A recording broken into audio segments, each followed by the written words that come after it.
दोस्तों जय मसीह। प्रभु यीशु मसीह के नाम में आप सभी का मैं डैनियल राज बहुत बहुत स्वागत करता हूँ। एक अद्भुत पुस्तक है जिसका नाम है प्रेरितों की किताब, द बुक ऑफ एक्ट्स। उसके अध्ययन आपको दिए जा रहे हैं, चैप्टर 1, चैप्टर 2, चैप्टर 3। पिछली वीडियोस अगर आपने नहीं देखी है तो हम चाहते देख लें। आज जो है वो चैप्टर 4 अध्याय नंबर 4 आपके बीच में रखने जा रहा हूँ। पिछली वीडियो या पिछला चैप्टर जो था वो 3रा अध्याय का था, जहाँ एक जन्म का लंगड़ा ठीक किया गया था और कैसे पतरस ने क्रेडिट खुद ना लेकर बल्कि यीशु को हाईलाइट किया था। उस यीशु को जो नासरत से थे, और वो यीशु जो नासरत के थे वो मसीहा था और मसीहा है और वो रहेगा। यहूदी इजरायली जो इस बात को नहीं मानते थे, लेकिन एक लंगड़े के द्वारा वहाँ पर बात को रखी गई। एक लंगड़ा जिसको पतरस ने ठीक किया पवित्र आत्मा की सामर्थ्य से, और ये कहा कि इसको हमने ठीक नहीं किया है बल्कि मसीहा नासरत के यीशु ने इसको ठीक किया है। दोस्तों, उसी कंटिन्यूशन को, उसी चैप्टर को, 3रे अध्याय को कंप्लीट करते करते 4थे अध्याय पे आज हम पहुंचे हैं, और ये वही सिलसिला 4थे अध्याय में भी जारी रहेगा। इसके पहले कि मैं आगे बढ़ूं, मैं चाहता हूं कि अगर आप मेरे चैनल पे पहली बार हैं, आपने अभी तक यूट्यूब चैनल की बात कर रहा हूं, सब्सक्राइब या बेल आइकन प्रेस नहीं किया है, जल्दी कर लें। ना तो आपको पैसे लगते हैं, ना मैं पैसे कमाता हूँ। फेसबुक पे फॉलो कर लें, इंस्टाग्राम पे भी फॉलो कर लें। चलिए दोस्तों, अध्याय नंबर 4 प्रेरितों की किताब मैं यहाँ लैपटॉप से पढ़ूंगा। आप अपने बाइबल को आप अपने पास में अभी तैयार कर लें, उसको ओपन कर लें। वर्ड्स बाय वर्ड्स आपके बीच में जो है मैं उसको सिखाने जा रहा हूँ। तो अध्याय नंबर 4 प्रेरितों की किताब से एक अद्भुत पुस्तक अध्ययन आपके बीच में होने जा रहा है। वचन 1 लिखा है कि अभी पतरस और यूहन्ना लोगों से बातें कर ही रहे थे कि याजक, मंदिर के सिपाहियों का मुखिया और कुछ सदूकी उनके पास आ गए। तो टोटल 3 ग्रुप है, याजक है, मंदिर के सिपाहियों का मुखिया है, और सदूकी भी वहां पहुंच गए। सदूकी वो हैं जो मानने को तैयार नहीं है कि पुनरुत्थान होता है, मरने के बाद में भी एक जीवन है, ये इसको नहीं मानते। याजक, महायाजक मानते हैं, और मंदिर के सिपाहियों का मुखिया जो मंदिर की रक्षा करते हैं बाकी चीज़ों से, ये 3 कैटेगरी के लोग वहां पहुंच गए। कब? जब पतरस यीशु को ऊंचे पर उठा रहा था।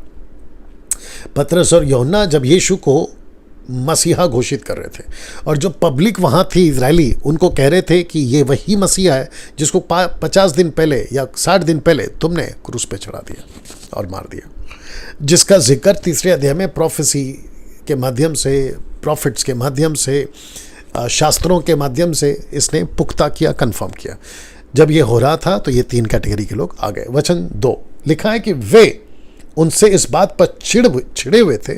कौन? ये 3 कैटेगरी के लोग, कि पतरस और यूहन्ना लोगों को उपदेश देते हुए यीशु के मरे हुए में से जी उठने की द्वारा पुनरुत्थान का प्रचार कर रहे थे।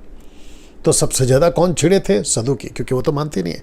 लेकिन याजक और मुखिया क्यों छिड़े हुए थे? क्योंकि उनको नहीं चाहिए था कि यीशु की चर्चा हो, क्योंकि यहूदियों ने ये कहा था, झूठी खबर फैला दी थी कि रात को जब सिपाही सो रहे थे तो चेले आकर यीशु के पार्थिव शरीर को लेकर चले गए। याद आ गया? या तो ये छिड़े हुए थे। वचन 3 सो उन्होंने उन्हें बंदी बना लिया। ज़्यादा से ज़्यादा क्या कर सकते हैं? बल का इस्तेमाल कर सकते हैं, आज भी और तब भी। ज़्यादा से ज़्यादा क्या कर सकते हैं? अपने पावर का गलत इस्तेमाल कर सकते हैं। पुलिस है ना, कर सकते हैं, लेकिन सच्चाई को रोक नहीं सकते, सच्चाई को दबा नहीं सकते, ना तब, ना अब, ना कभी भी। वचन 3 कहता है कि उन्हें बंदी बना लिया, क्योंकि उस समय सांझ हो चुकी थी, यानी कि शाम हो गई थी, इसलिए अगले दिन तक हिरासत में रख छोड़ा। तो जो पंचायत होता है, कोर्ट कचहरी का जो फैसला होता है वो दिन में होता है। यहाँ क्या हो गई? शाम हो गई। लंगड़ा ठीक कब हुआ? दोपहर को 3 बजे। वचन 4 किंतु जिन्होंने वह संदेश सुना उनमें से बहुतों ने उस पर विश्वास किया, और इस प्रकार उनकी संख्या लगभग 5000 पुरुषों की हो गई। वाह! पतरस ने जब भी पवित्र आत्मा की सामर्थ्य से भरकर पेंतिकोस्त के दिन प्रचार किया 3000, और जब यहाँ पे प्रचार किया तो 2000 आ गए। इनकी संख्या बढ़ गई 5000 के लगभग। लेकिन पतरस ने मोर्चा नहीं निकाला। कि मैं जेल चला गया हूँ, मेरे ऊपर बंधन आ गए हैं, मैं देखो हथकड़ी में हूँ, चर्च वालों 5000 वालों मोर्चा निकालो, सरकार मुर्दाबाद और है ना हमारी संस्था जिंदाबाद, ऐसा कोई नारे नहीं लगा। और यही वजह है कि ये डैनियल राज कभी भी मोर्चे जो निकलते हैं मैं उसके सपोर्ट में नहीं रहता, क्योंकि सताव आएगा, यीशु ने साफ कहा है, मसीहों को सताया जाएगा, यीशु ने साफ कहा है, तो मैं मोर्चे के पक्ष में नहीं हूं। वचन 5, अगले दिन उनके नेता बुजुर्ग यहूदी धर्मशास्त्री यरूशलेम में इकट्ठे हो गए। वाह, रात भर में ऐसे फ़ोन कॉल्स किए गए, समझ गए ना, हाँ, ऐसे व्हाट्सएप पे मैसेज किए गए और ऐसी न्यूज़ फैलाई गई कि मिल गया धर्म का प्रचारक पतरस, अब इसको हम नहीं छोड़ेंगे, अब इसको हम कत्ल करवा देंगे, अब हम इसको जेल में डालकर इसको पूरी ज़िंदगी जेल में रखेंगे। तो नेता बुजुर्ग यहूदी धर्मशास्त्र के यहूदी ठेकेदार इकट्ठे हो गए। कहाँ? यरूशलेम में कोने कोने से आ गए और इकट्ठे हो गए। वचन 6, महायाजक हन्ना कैफा, ये लोग कौन है? ये वही हन्ना कैफा है जिन्होंने यीशु पर एलिगेशन लगाकर पिलातुस और हेरोदेस के पास लेकर गए थे। लिखा है कि महायाजक हन्ना कैफा यूहन्ना सिकंदर महायाजक के परिवार के सभी लोग भी वहां उपस्थित थे।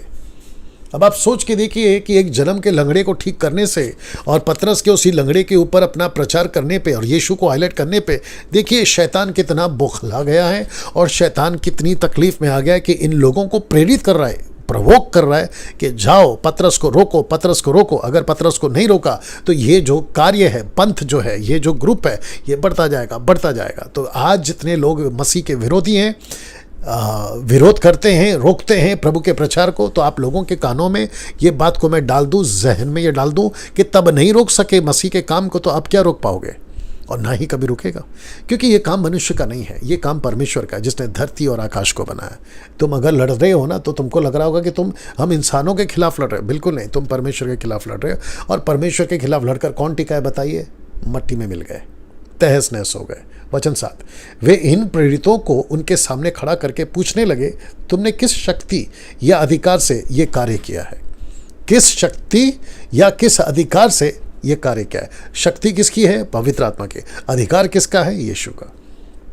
वचन 8, फिर पवित्र आत्मा से परिपूर्ण होकर, या अब आप लोग जो पेंटिकॉस्टल कैरिस्मेटिक टाइप के लोग हैं ना, जो लेइंग हैंड्स वाले हैं, वो कहते हैं कि देखो पतरस फिर से आत्मा से भरा। नहीं रे बाबा, पवित्र आत्मा परिपूर्ण हो गया। Peter was filled. फिल्ड का दो मतलब होता है, एक जो पहले से भरा है और उसको कहते हैं वो भरा हुआ है, एक वो होता है जो खाली है उसको भरते हैं। पतरस तो पहले से भरा हुआ है। और मुझे याद आ रहा है कि लूका 12:12 में यीशु ने क्या कहा था? ध्यान आ गया आपको? याद करिएगा। यीशु ने कहा था कि जब तुम गवाही दे रहे होगे और जब तुम पकड़े जाओ, शास्त्री फरीसियों अधिकारियों के सामने खड़े हो जाओ, तो पहले से नहीं सोचना कि हम क्या कहेंगे, क्योंकि पवित्र आत्मा आएगा और तुमको बताएगा। तो यहाँ पर यही हो रहा है, यहाँ पे यही हो रहा है। You understand? तो पवित्र आत्मा ने पतरस को कैच किया, उसको कंट्रोल में लाया। दूसरे शब्दों में, जैसे पवित्र आत्मा चाहता था कि पतरस तुम ये बोलो। आइए देखते क्या हुआ। फिर पवित्र आत्मा से परिपूर्ण होकर पतरस ने कहा, उन लोगों से कहा, उन बुजुर्गों से कहा, सदुकियों से कहा, सिपाही के मुखिया से कहा, और ये जितने अन्ना कैफा थे ना, उन सब से कहा। क्या कहा? हे लोगों के नेताओं और बुजुर्गों, नेताओं, बुजुर्ग नेताओं, लोगों के नेताओं, बुजुर्ग नेताओं, तुम जो सो कॉल्ड लीडर हो ना, तुम सुनो। यदि आज हमसे एक लंगड़े व्यक्ति के साथ की गई भलाई के बारे में ये पूछताछ की जा रही है कि वह अच्छा कैसे हो गया, तो तुम सबको और इज़राइल के लोगों को ये पता हो जाना चाहिए कि ये काम नासरी यीशु मसीह के नाम से हुआ है। और जैसे ही सुना उन बुजुर्गों ने, नेता ने, कि नासरत का यीशु, उनको टक करके याद आ गया, टक करके पता चल गया, और ऐसा उनका खून खौल गया, दूसरे शब्दों में ऐसे दिल मिला गए कि वही नासरत का यीशु जिसको अभी 50-60 दिन पहले हमने क्रूस पे चढ़ाकर मार दिया, और हमको लगा कि इसका खेल खत्म हो गया और अब इसकी चर्चा फिर कभी इतिहास में नहीं होगी, इसकी चर्चा वापस हो रही है। इसका मतलब जो मसीहा मर गया था उसने अपने जैसों को तैयार करके छोड़ कर गया है। जी हाँ, वाह। मसीह यीशु के नाम से हुआ है, जिसे तुमने क्रूस पर चढ़ा दिया और जिसे परमेश्वर ने मरे हुए में से पुनर्जीवित कर दिया। तो पतरस का ज्यादा जोर किसके ऊपर है कि जिसको तुमने क्रूस पे मारा वो जी उठा है, वो जिंदा है। जितने अभी मुझे सुन रहे हैं ना, आपको भी बता दूं कि यीशु मसीह मरा, ये सच है, लेकिन वो आज जिंदा है और वो हमेशा जिंदा रहेगा। कैसा लग रहा है? वचन आगे पढ़ते हैं। उसी के द्वारा पूरी तरह से ठीक हुआ यह व्यक्ति तुम्हारे सामने खड़ा है। पतरस ने कहा मैंने ठीक नहीं किया, यूहन्ना ने कहा मैंने ठीक नहीं किया, हमने ठीक नहीं किया, ना तो ये हमारी चर्च में ठीक हुआ है, ना ये हमारी संस्था में ठीक हुआ है। ये ठीक हुआ है एक व्यक्ति की वजह से जिसका नाम है नासरत का यीशु मसीह। क्या बात है। आई विश कि सारे पास्टर्स जो मिरेकल्स करते हैं और ये सारे जितने भी so called prosperity miracles workers के नाम पे जो खुद को फेमस करते हैं, ये भी सीखें कि महिमा नहीं चुराना है, महिमा यीशु को देना है। वचन 11, वह यीशु, यह यीशु वही है, वह पत्थर जिसे तुम राजमिस्त्रियों ने नकारा ठहराया था, वही अत्यंत महत्वपूर्ण पत्थर बन गया। अब तुम यहाँ जाओगे तो वही दिखेगा, वहाँ जाओगे तो वही दिखेगा, न्यूज़ में, अखबार में, व्हाट्सएप पे, सोशल पे, आपको सब जगह पे यही सुनाई देगा। और आजकल यही तो चल रहा है। हाँ, मैं जानता हूँ कि कुछ गड़बड़ी वाले लोग भी हैं, लेकिन सच्चाई तो चल रही है। वचन 12, किसी दूसरे के द्वारा उद्धार नहीं, क्योंकि इस आकाश के नीचे लोगों को कोई दूसरा नाम नहीं दिया गया जिसके द्वारा हम उद्धार पा सकते। देखिए, ये पतरस ने तब बोला था, किसको कहा था? सबको कहा था कि आकाश के नीचे, पृथ्वी के ऊपर कोई दूसरा नाम नहीं। मैं आज भी कहता हूँ, आकाश के नीचे, पृथ्वी के ऊपर, ये जो सोलर सिस्टम है ना, उसके अंदर ये जो आपका पृथ्वी है ना, अर्थ, उसके नीचे, यानी कि आकाश के नीचे, बहुत ध्यान से सुनना, आकाश के नीचे, सोलर सिस्टम के नीचे एक ही नाम है और वो नाम है यीशु, और उसी के द्वारा सैल्वेशन है, उद्धार। लगे हाथ ये भी बोल देता हूँ, हम खास करके मैं और हमारा ग्रुप मसीह मंथन बैठक किसी का धर्म नहीं बदलता। ना हम कपड़े बदलते हैं किसी के, ना रहन सहन बदलते, ना नाम बदलते, ना उनका खान पान बदलते। हम उनको सिर्फ उद्धार का वचन सुनाते। इसलिए हम धर्म परिवर्तन के खिलाफ हैं और ना ही हम धर्म परिवर्तन करते। हम यहाँ पे सिर्फ सैल्वेशन की बात करते। आप हिंदू हैं, मुस्लिम हैं, बौद्धिस्ट हैं, पारसी हैं, यहूदी हैं, आदिवासी, आप जो भी हैं, आपको सैल्वेशन की ज़रूरत है। ये प्रचार हम कर रहे हैं। वचन 13, उन्होंने जब पतरस और यूहन्ना की निर्भीकता, फियरलेस, कोई डर नहीं, निर्भीकता को देखा और ये समझा कि ये बिना पढ़े लिखे साधारण से मनुष्य हैं, तो उन्हें बहुत आश्चर्य हुआ। फिर वे जान गए कि ये वे हैं जो यीशु के साथ रह चुके हैं। वाह! अनपढ़ हुआ तो क्या हुआ, परमेश्वर इस्तेमाल कर सकता है आपका।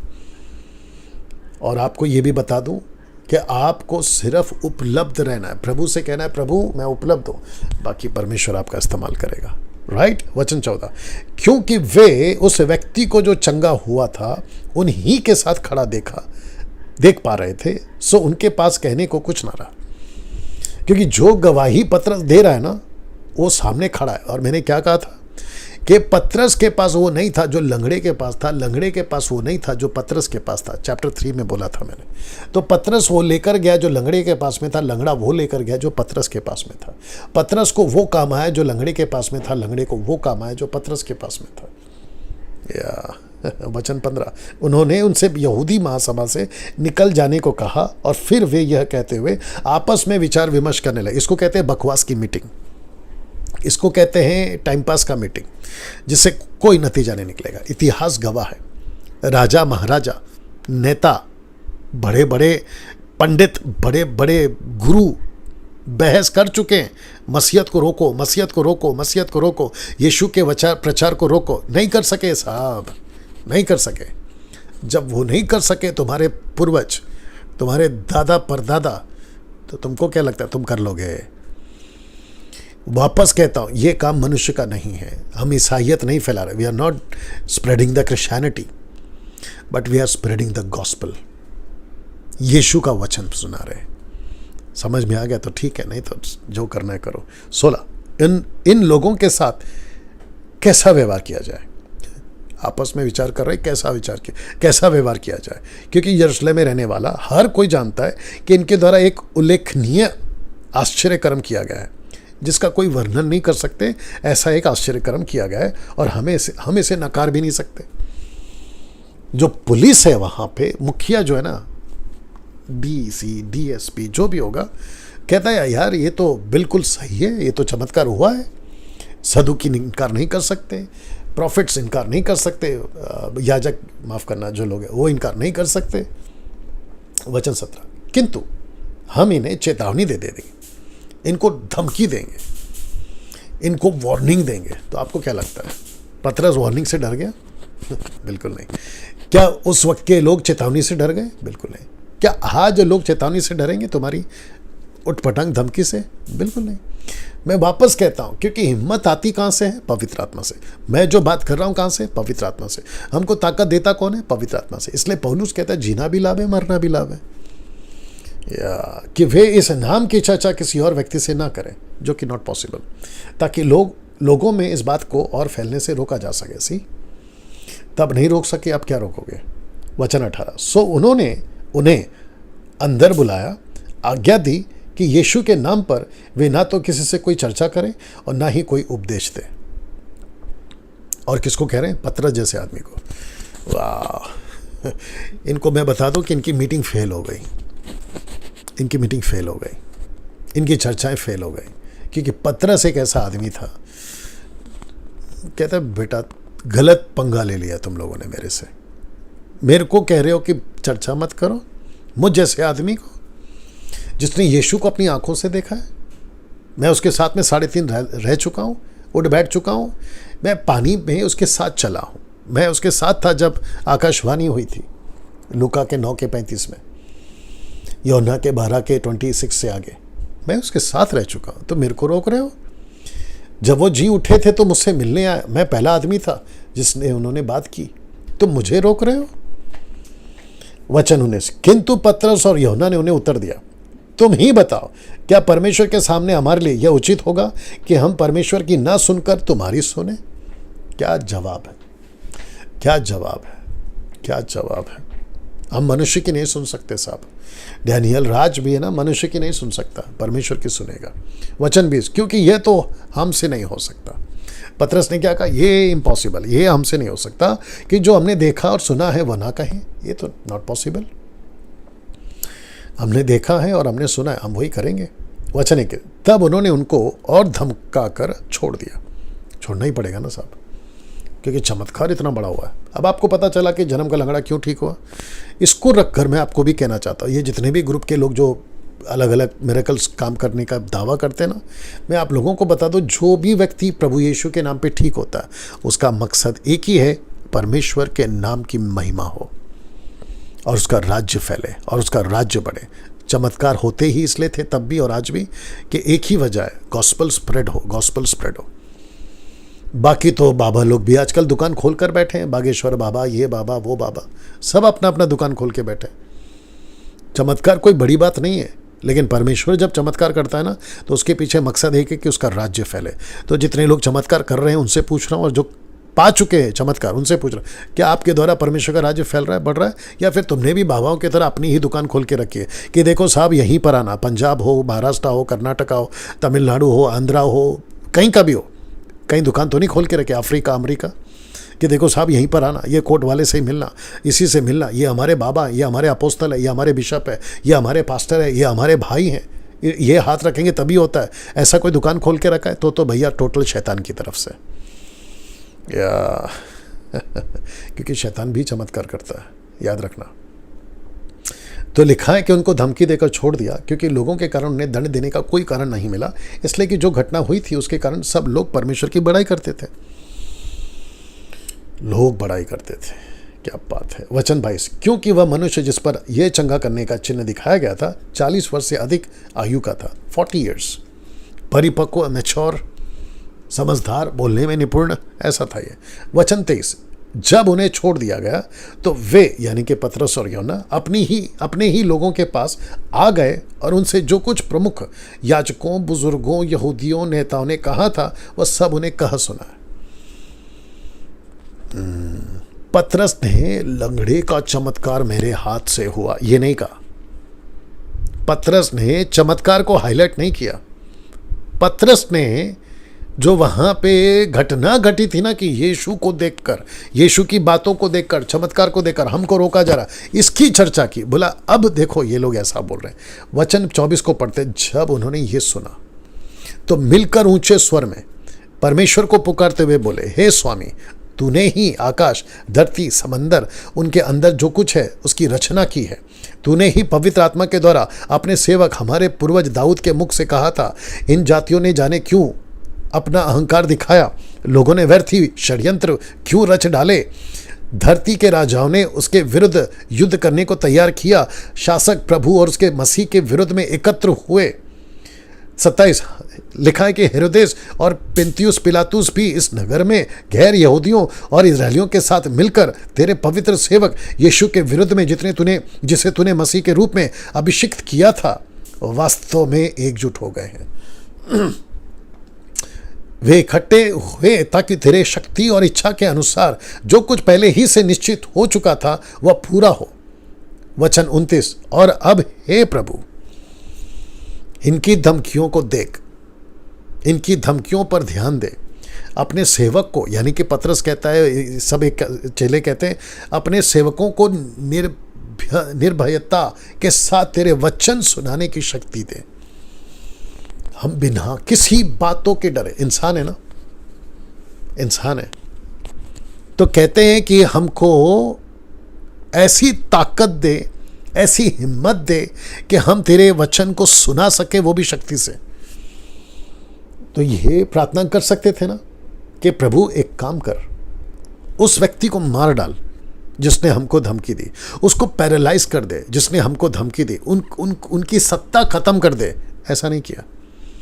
और ना ये कहा कि अब वचन कैसे सुनाए, अब तो विरोध है, अब तो पुलिस हमारी तरफ, चारों तरफ आकर हमको रोक देगी, अब हम कल सड़क में कैसे जाएंगे।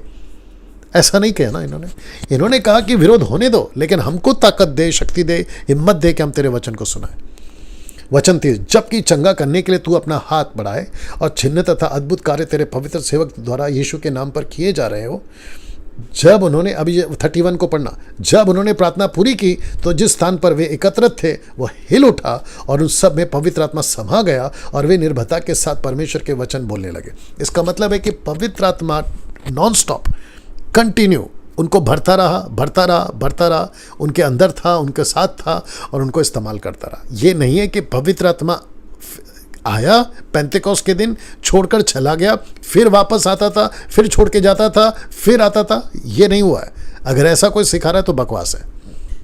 नंबर 1, ये जब पवित्र आत्मा से भरे ना पतरस और यूहन्ना, या उनको फिल किया, जिसको कहते हैं ना रीफिल, जब किया है ना, ये नीचे नहीं गिरे, ठपाक ठपाक ठपाक, ये नीचे नहीं गिरे साहब।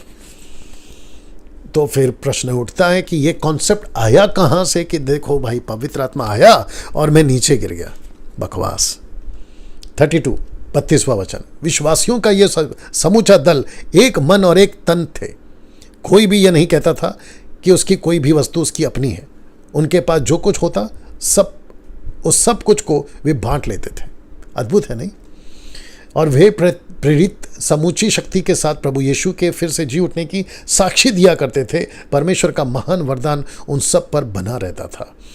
34, उस दल में से किसी को भी कोई कमी नहीं थी, क्योंकि जिस किसी के पास खेत या घर होते वे उन्हें बेच दिया करते थे। उनसे जो धन मिलता उसे लाकर प्रेरितों के चरणों में रख देते। जिसको जितनी आवश्यकता होती उसे उतना धन दे दिया जाता था। देखो यहाँ पे लिखा है 35 में कि प्रेरितों के पैरों के पास, चरणों के पास। आपको पता अफ्रीका में ये कॉन्सेप्ट को उठाकर लेकर यहाँ से कहते कि देखो लोग लाते थे पैसा, पतरस के पैरों पर रखते थे, वैसे तुम पैसा लाओ मेरे पैरों पर रखो, जैसे उनको ब्लेसिंग मिली तुमको। देखो यहाँ लिखा है पैरों के पास रखना, मतलब उनको ला के दे देते थे। ये लो, ये जमीन का पैसा है, तुम इसको रखो। क्योंकि अगला चैप्टर, 5वां चैप्टर में अननिया सफीरा ने कुछ ऐसी हरकत की जिसके चलते उनकी मौत हो गई। तो यहां पे ये कॉन्सेप्ट को डाला गया कि जो भी आएगा पैसा हम प्रेरितों को दे देंगे। पर यहां पर ये तो नहीं लिखा है ना कि तुम भी अपना पैसा पास्टर के पैर के नीचे रखो या पैर के पास रखो। क्या मूर्खता है साहब। और जो कर रहा है ऐसा वो मूर्ख है और जो करवा रहा है वो महामूर्ख है। 36 उदाहरण के लिए यूसुफ नाम का साइप्रस में पैदा हुआ एक लेवी था जिसे प्रेरित बरनबास अर्थात चैन का पुत्र भी कहा करते हैं। अब इसको सुनिए। उसने एक खेत बेच दिया जिसका वह मालिक था और उस धन को लाकर प्रेरितों के चरणों पर रख दिया। आपको पता है लेवियों को हक था पैसा लेने का, लेकिन यहां पे लेवी है जो पैसा दे रहा है। तो यहां पे दशमांश का कॉन्सेप्ट कैंसिल हो गया साहब। लेवी को हक था ना दशमांश लेने का व्यवस्था के हिसाब से, वो यहां कैंसिल हो गया, जबकि लेवी खुद पैसा दे रहा है पतरस को। वाह, सही। तो ये रहा चौथा अध्याय। आशा करता हूं कि आपने बहुत कुछ सीखा होगा। अभी इसी के साथ कंटिन्यू चलेगा क्योंकि हनन्याह सफीरा 5वें अध्याय में आएंगे। तो मैं जब चैप्टर 5 आपको सिखाऊंगा तो उसमें हनन्याह सफीरा ने क्या किया, उनकी मृत्यु कैसे हुई, और एक व्यक्ति आपको परिचय कराऊंगा जिसका नाम है गमलीएल, क्योंकि इनको धमकी फिर मिली है, लेकिन गमलीएल ने उनको कैसे समझाया, किसको, उन दिनों की यहूदियों को, और आगे सुसमाचार का काम कैसे फैला, मैं वो भी बताऊंगा। बहुत खूबसूरत पुस्तक, अद्भुत बातें हैं। लगातार बने रहें। मैं चैप्टर वाइज इसलिए कर रहा हूँ ताकि आपको बिल्कुल बराबर स्टडी मिलती रहे। इसको खूब शेयर करें, प्रभु के राज्य में बढ़ें, खुद एजुकेट हों, दूसरों को एजुकेट करें। प्रभु आपको आशीष दे। मिलते हैं अगले वीडियो के साथ। अपना ख्याल रखें। जय मसीह।